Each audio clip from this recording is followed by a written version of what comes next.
Jaya Radha Madhava Kunja Bihari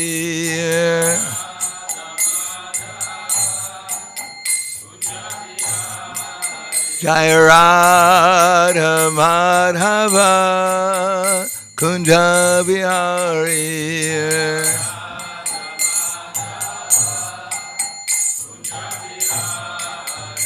Gopi Jana Vallabha Girivanadari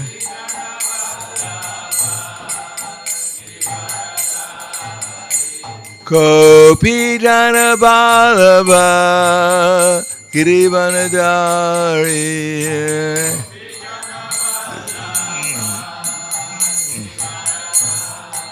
Yasodanandana Braja Janaranjana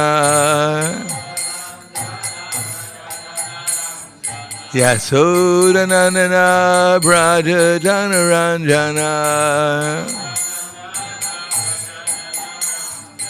Yamuna Tirha Vanacharya Jamuna Tirha Vanacharya Jaya Radha Madhava Kunja Bihari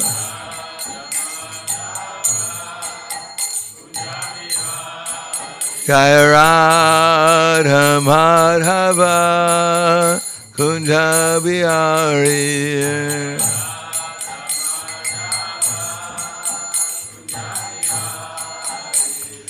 Gopi Jana Vallabha Girivanadari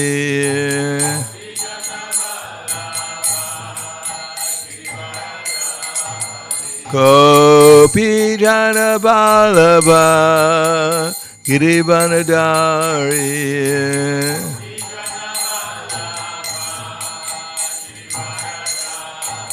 Yasodanandana Braja Janaranjana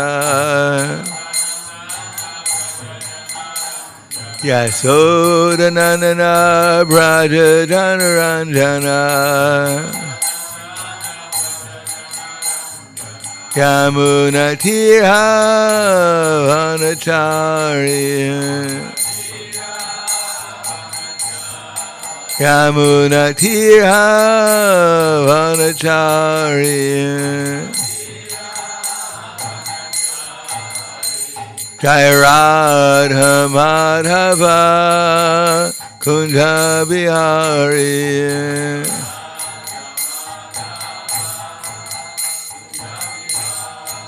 Jaya Radha Madhava Kunja Bihari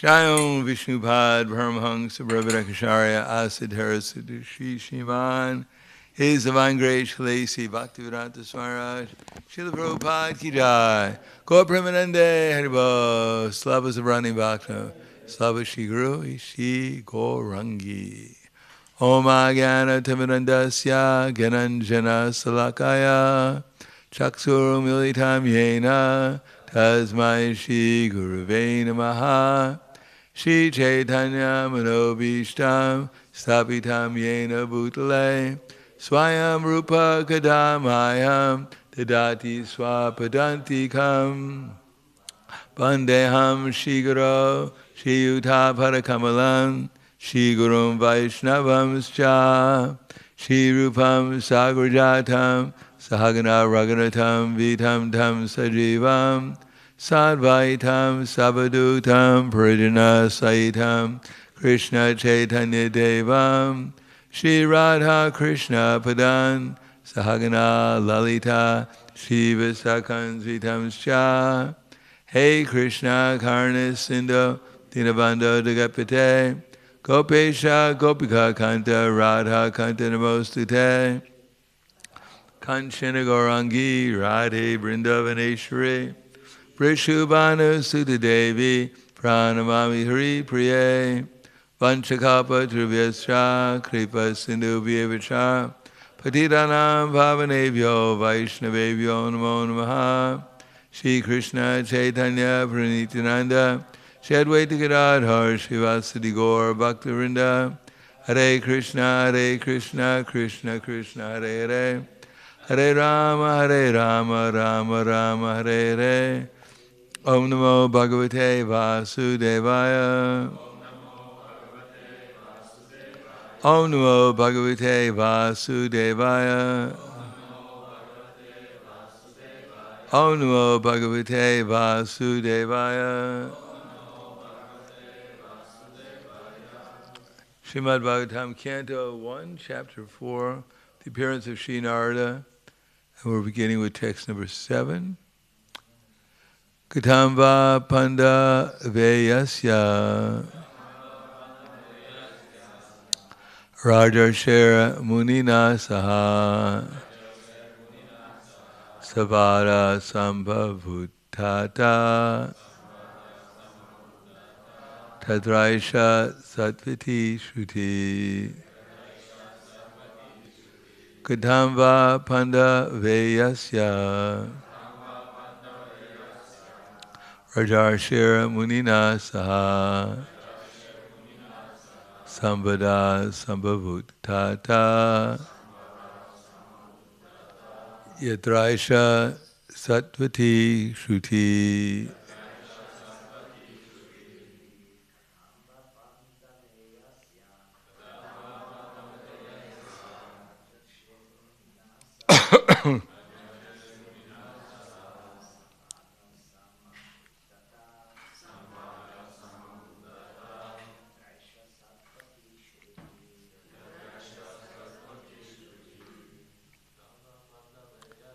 Katamba Pandaveyasya Tata Tata Satvati Shruti. Ladies, Veyasya Saha Samvadak Sambhutata Tadraisha Satvati Shruti. Katam, how is it? Va, also, Pandaveyasya, of the descendants of Pandu, Parikshit, Rajarse, of the king who is a sage, Munina, with the Muni, Saha, with, Samvada, discussion, Samabhut, took place, Tata, oh darling, Yatra, whereupon, Esha, like this, Satvati, transcendental, Shruti, essence of the Vedas. Translation and purport by His Divine Grace, A.C. Bhaktivedanta Swami Srila Prabhupada. How did it so happen that King Parikshit met this great sage, making it possible for this great transcendental essence of the Vedas, Bhagavatam, to be sung to him? Purport. Srimad Bhagavatam is stated here as the essence of the Vedas. It is not an imaginary story, as is sometimes considered by unauthorized men. It is also called Shuka Samhita, or the Vedic hymn spoken by Sri Shukadev Goswami, the great liberated sage. Just a short remark on this part. Namo Vishnu Vidaya Krishna Prasthaya Bhutale Srimate Bhaktivedanta Swami Namane Namaste Saraswati Deve Gauravani Pacharane Nirbhishesha Shunyavadi Pasketyade Siddharane. The conditioned soul has 4 defects. Namely, you have imperfect senses. For instance, when we look in the sky, we see the sun and it appears to be a very small ball. Sometimes a little bit larger. But in any case, we don't exactly see what is the actual size of the sun because our senses are imperfect. The other is that we commit mistakes. That's why at the end of every eraser, every pencil, generally there's an eraser. Because it's assumed that as soon as we write something, it might be wrong. Then we're also subject to illusion. The most prominent illusion is that we misidentify ourselves with this gross and subtle material body. And the last one is we have a tendency to cheat. In spite of our imperfect senses, in spite of our being subject to illusion, and in spite of our committing mistakes, we still put forward our knowledge as being perfect, as being true. So that's called cheating. When Prabhupada was talking to one professor at a university, he asked the professor, "What is the subject that you teach?" So the man said, "Hinduism." So Prabhupada said, "Yes, very nice." Then the man said, "Swamiji, can you tell me what the meaning of Hinduism is?" And Prabhupada looked at at one of his disciples, Swarup Damodar, who has a PhD in science, chemistry. He said, "Swarup Damodar, here's a professor of Hinduism at a university, prominent university, and he's asking me, what is the definition of Hinduism? He's supposed to be a professor. What do you think about that, Swarup Damodar?" So Swarup Damodar said, "He's a cheater, Prabhupada. He's a cheater. He's pretending that he has knowledge, but actually he doesn't even know what he's talking about. He doesn't even have a definition of the subject that he's explaining." So out of the 4 defects, the worst one is cheating. Because we can't do much, in one sense, about our imperfect senses, our being subject to illusion, and our committing mistakes, except that we could try to improve our spiritual life, get out of illusion, stop committing the most prominent mistakes. And in that way, senses may become spiritualized and we may see things more clearly. But cheating is the worst thing. The main cheating is arukshena padam tada patanina nadrita yushman angriyaha. Those who rise up to Brahman and believe they become God. That's the greatest cheating. That's the worst sinful activity. The impersonalists. Because they have no opportunity to realize God. Even in hell, Yamaraj is a devotee, maybe they have kirtan once a week or something. Even in hell they have some Krishna consciousness there. But in Brahman there's probably no opportunity to become Krishna conscious. Although when it's plenty of time, there's no library there to read any books. So one is stuck in whatever state of consciousness one has achieved. So, this tendency to cheat and all these imperfect senses and illusion and committing mistakes, the thing that we think we're perfect, and therefore when we hear something which goes beyond our particular realm of experience, we believe it must be imagination. The whole story of the frog in the well, which we've heard many times. You know the story of the frog in the well, Aldea? What's the story of the frog in the well?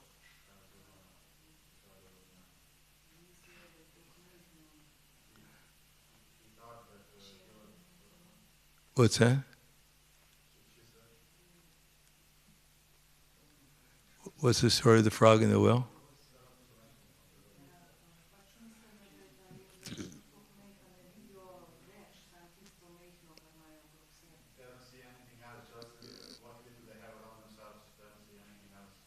Yeah, right, something like that. The frog was in his well, and his friend came to visit him who had just gone to the Atlantic Ocean.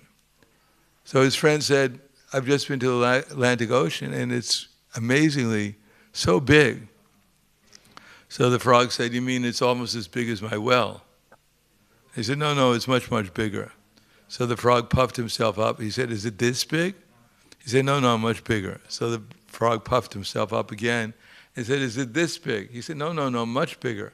So then he puffed himself, and finally exploded.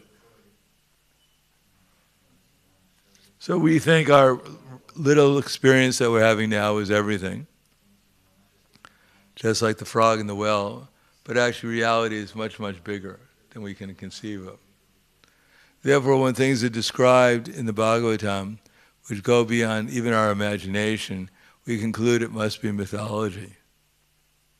As a matter of fact, practically every writer, even when they quote passages from the Bhagavatam, all these modern books, they always take it as some kind of symbolism. The churning of the ocean and the milk by the demons and the demigods, and Vasuki being the churning rod, and Krishna assuming Matsya, Kurma avatar, to hold up Mount Meru, made of gold, 120,000 kilometers high. They just assume it's all symbolism or mythology. They can't accept that there's any possibility that it can go on the way it's described in the Bhagavatam. Basically because they think we think we're everything. We're the center of the universe. We're the ones who are moving the sun and its orbit. It comes up in the morning because when we get up. It goes down when we go to sleep. They can't conceive that there's an unlimitedly powerful person moving it. They assume that we are the standard of power and achievement. So, at least on faith, one should accept the Bhagavatam as possibly being real. Not that we have to blindly accept it, nor do we should blindly reject it. But there's a message in the Bhagavatam to try to help us understand how to live our lives in such a way as to realize what the Bhagavatam is all about, namely Krishna consciousness. If we go back to the spiritual world, either Goloka Vrindavan or especially Goloka Vrindavan, even Vaikuntha, there is no Mount Meru there. There's actually in the spiritual world there are demigods and there are even demons, but the demons are also devotees. Kali is here in the lake of the Jamuna, and Kali is also in Goloka Vrindavan, but there he's a devotee. And Krishna sometimes rides him around the Jamuna along with the gopis. Similarly, Keshi, the demon Keshi, appeared here as a demon, but he's also in the spiritual world as a devotee. When Krishna wants, sometimes he takes Keshi for a ride around Goloka Vrindavan.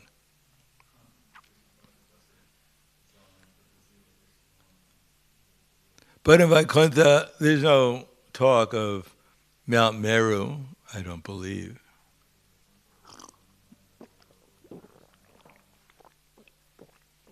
Nor is, I don't think Vasuki is there, a gigantic dragon or snake. Nor do we have an ocean of milk. I'm sure there's milk in Goloka Vrindavan especially. There are absolutely zero vegans in Goloka Vrindavan.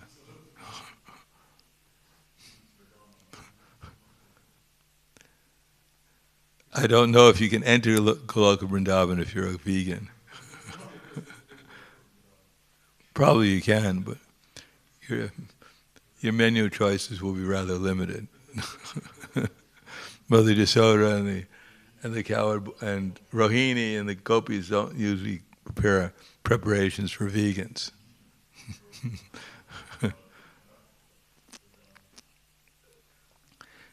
In any case, there is cows and there's kalpavriksha trees, life is quite simple.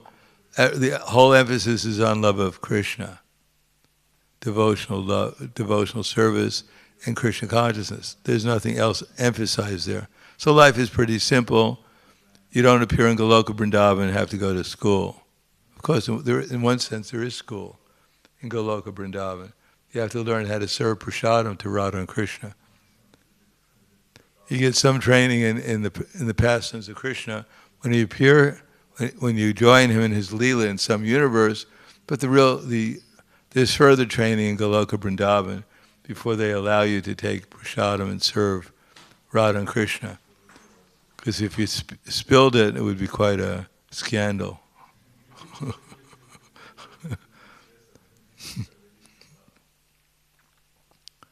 So you have to be quite expert when you go to when you serve Radha and Krishna. There's no room for tripping or anything like that, or sneezing into the prasadam.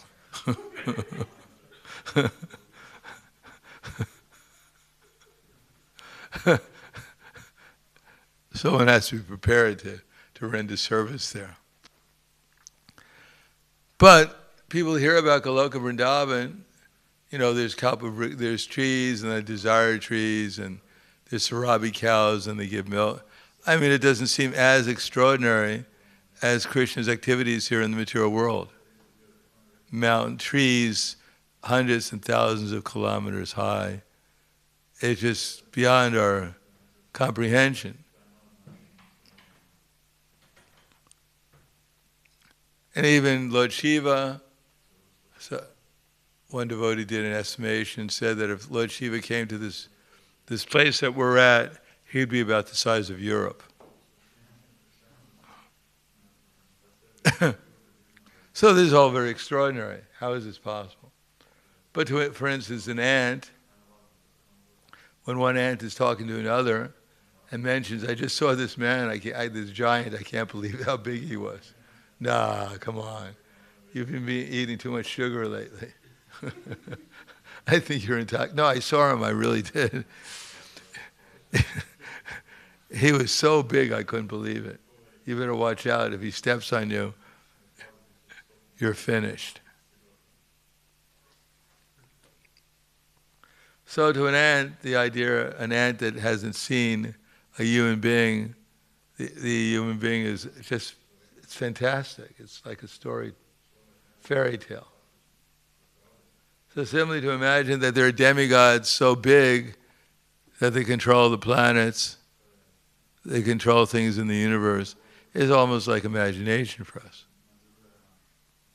But at least we should accept it on faith, not reject it, nor blindly accept it, but just understand that our experience in this material world is rather limited, and therefore there's no reason to accept blindly or reject blindly.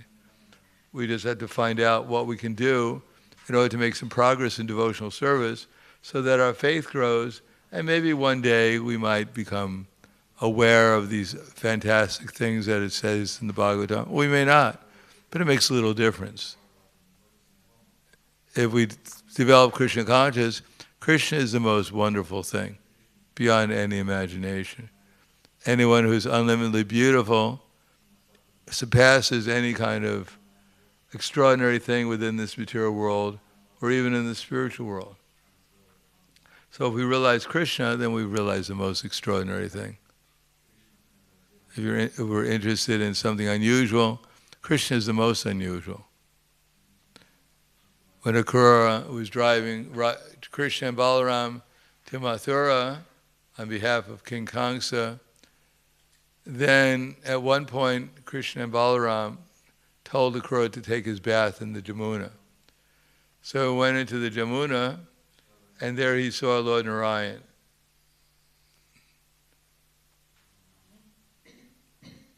And Lord Narayan was surrounded by the Prahlad Maharaj and the Kumaras, and they were offering prayers, etc. So then he came out of the water and he saw Krishna Balaram. He said, "Did you see anything there?" He said, "Yeah." Well, he said, Akrura was quite amazed what he saw. But he decided to go back. Actually, what he saw was Krishna and Balaram in the water first. And then he came out and he saw Krishna and Balaram on the land. Then he went back to see if Krishna and Balaram were still in the water. And there he saw Lord Narayan. And he came out of the water, and Krishna asked him, did you see anything unusual? He said, actually, the most unusual thing is just to get a chance to see you. Compared to that, everything is not so unusual. So whatever doubts we have, probably the biggest doubt we have is the existence of a person who has all beauty, all knowledge, all fame, all strength, all renunciation, Aishwarya, and all wealth. Just think of someone who knows everything that's going on in past, present, future. Wouldn't that be extraordinary? If we went around this room right now and we asked everyone to tell their name, and then at the end we asked everyone, what name does everyone have here? Perhaps some of us, we might be a little bewildered. We might remember our name and a few others. But even to remember the 15 or so devotees in this room would be a challenge. So imagine a person who knows everyone in this room, everyone in Slovenia's name, everyone in Europe's name, everyone on this planet's name, everyone in the universe's name. But not only now, but also in the past, and all their incarnations they've taken. And a good idea what names we'll have in the future. Even there's no computer that can compare it to that.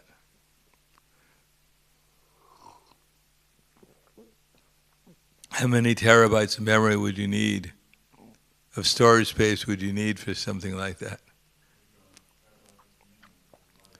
And yet Krishna is in our heart, and he remembers perfectly. That's why we ask him what my name is, and then memory comes. So Krishna always remembers our name. Isn't that nice? Sometimes when our parents get senile, they can't remember our name. But Krishna never becomes senile. He always remembers our name. He even remembers our birthday. Even our husband or our best friends may forget.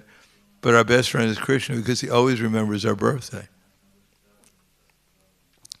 And he's always giving us presents, prasadam, sunlight, moonlight.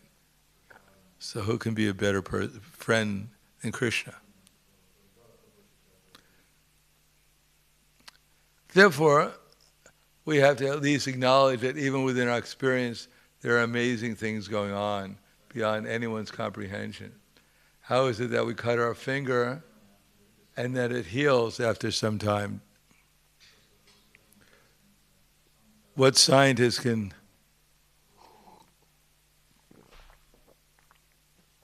take a finger and cut it and then heal it? What scientists can create a machine, a male machine and a female machine, and together they make little machines that grow up to become big machines? Only Krishna has created those machines in 8,400,000 species of life. Who could create a machine? You put in grass in one end, and out the other end comes milk. But Krishna has created that machine. It's called the cow.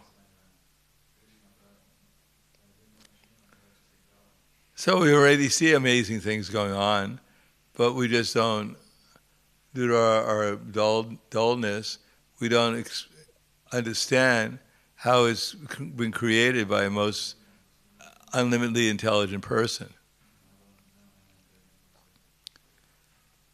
We've been conditioned into thinking that everything is by accident. And therefore, even the most amazing things we're seeing daily, we just take for granted. So Krishna consciousness is not blind faith, it's based upon experience. That story of Narada Muni and the cobbler. Do you know that story of Narada Muni and the cobbler? You know what a cobbler is? Do you know what a cobbler? Yeah, yeah. So Narada Muni was on this planet, and he was going to different places, and he came across a Brahmin. And the Brahmin said, "Oh, Narada Muni, so nice to see you. You know, here I am, a perfect Brahmin, so it's always nice to see another Brahmin." "So where are you going, Narada Muni?" So Narada Muni said, "I'm going to Vaikuntha to see Lord Narayan." "Oh, really? That's interesting. When you go to Vaikuntha to see Lord Narayan, can you ask him when I'm going to go back to the spiritual world?" Narada Muni said, "Yes, I'll ask him." Then he came across a cobbler who was a devotee. And the devotee said, "Oh, Narada Muni, accept my obeisances, so nice to see you. Where are you going?" "I'm going to Vaikuntha to see Lord Narayan." "Oh, fantastic. When you go to see Lord Narayan in Vaikuntha, can you ask him when I'm going to go back to the spiritual world?" So Narada Muni was in Vaikuntha speaking to Lord Narayan, and he said, "My dear Lord, I have two persons on the earth planet asked me a question. Can you kindly answer it?" So the Brahmin asked when he's going to go back to the spiritual world. So Lord Narayan said, "Not after many, many millions of lifetimes." And he said, "Second question is, when is the cobbler going to go back to the spiritual world?" And Lord Narayan said, "In this very lifetime."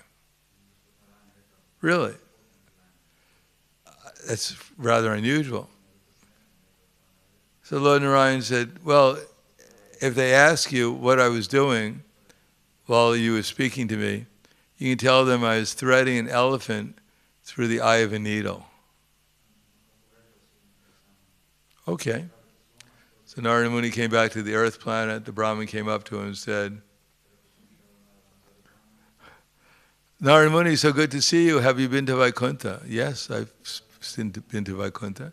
"Have you asked Lord Narayan when I'm going back to the spiritual world?"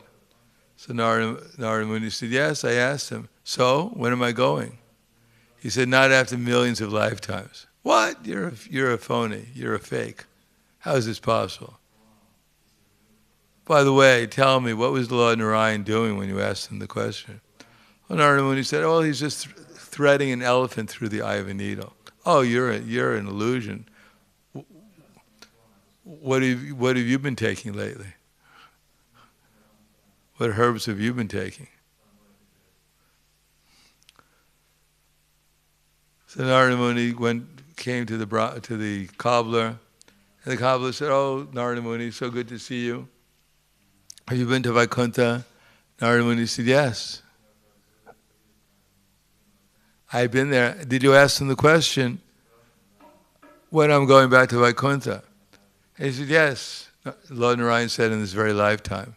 So the cobbler was very happy. He said, "What was my Lord doing when you were speaking to him?" "Oh, he's threading an elephant through the eye of a needle." So the cobbler said, "Oh, my Lord is so great. He can do anything." So Narada Muni said, "You actually believe that he was threading an elephant through the eye of a needle?" "Of course, why not? My Lord could do anything. Look at this banyan tree that we're under. In the banyan tree, there are thousands and millions of seeds. And each seed, there's another huge banyan tree. So if my Lord could put millions of banyan trees in little seeds that become big banyan trees, why can't he thread an elephant through the eye of a needle? My Lord can do anything."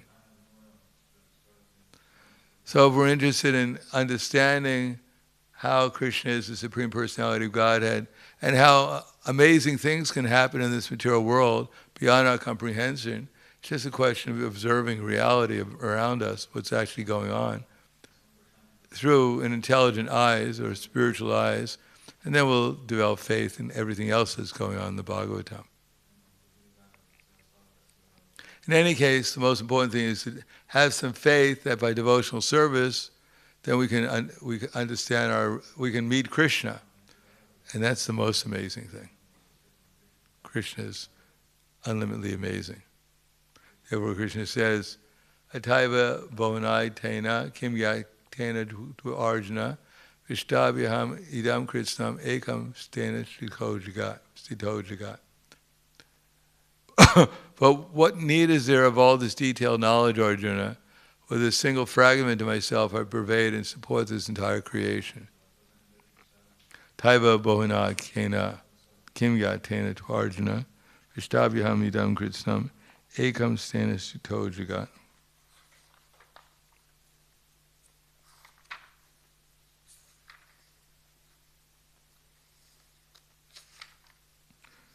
Know that all opulent, beautiful, and glorious creations spring from but a spark of my splendor. But what need is there for all this detailed knowledge? With a single fragment of myself, I pervade and support this entire creation. This entire universe. Okay, we'll stop here. Any questions? Aldea. Because it's a nice place to be. If you were a demon, wouldn't you want to go to the spiritual world too?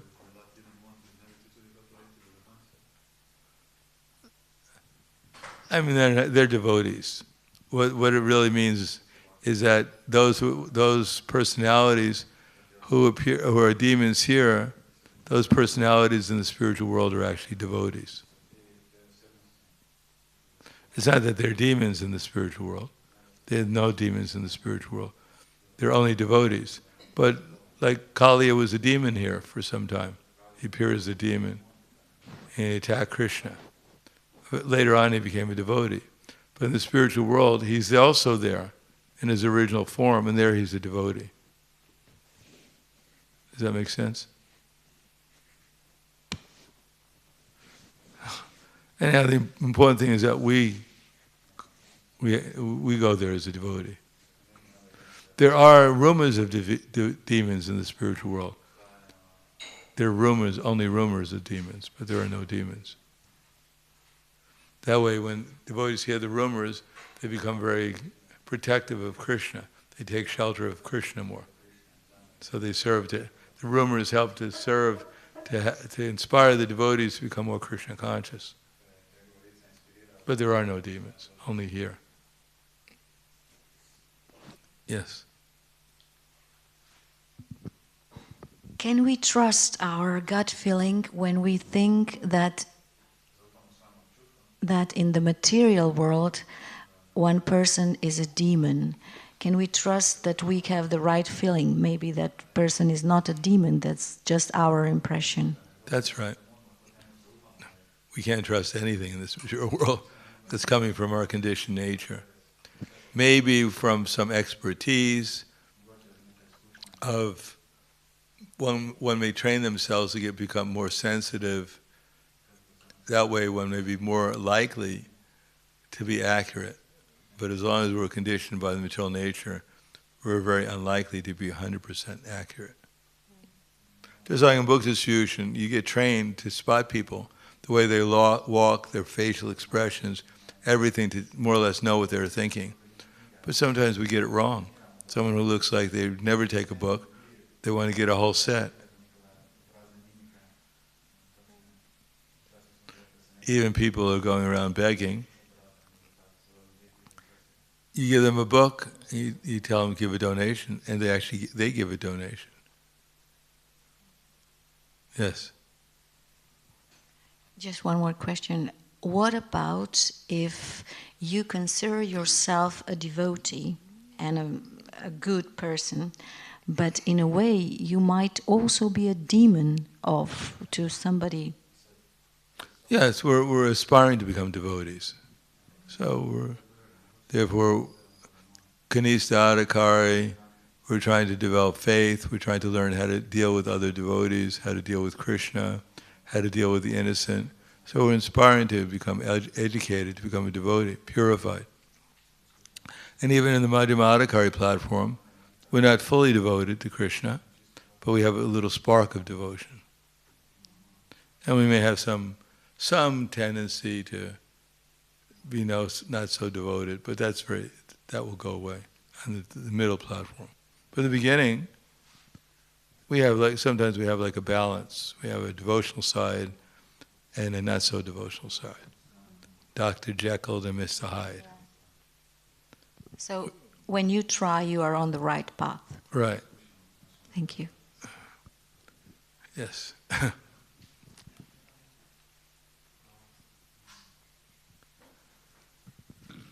Thank you for the lecture. Just on what you said, I had this realization in Marathon. I met this one homeless guy in Marathon every day. He gave me like 5 or 6 euros every day, and I was really amazed. Like, these people have nice cars, everything. They don't give nothing. This guy is homeless. He gave me 5 euros almost every day.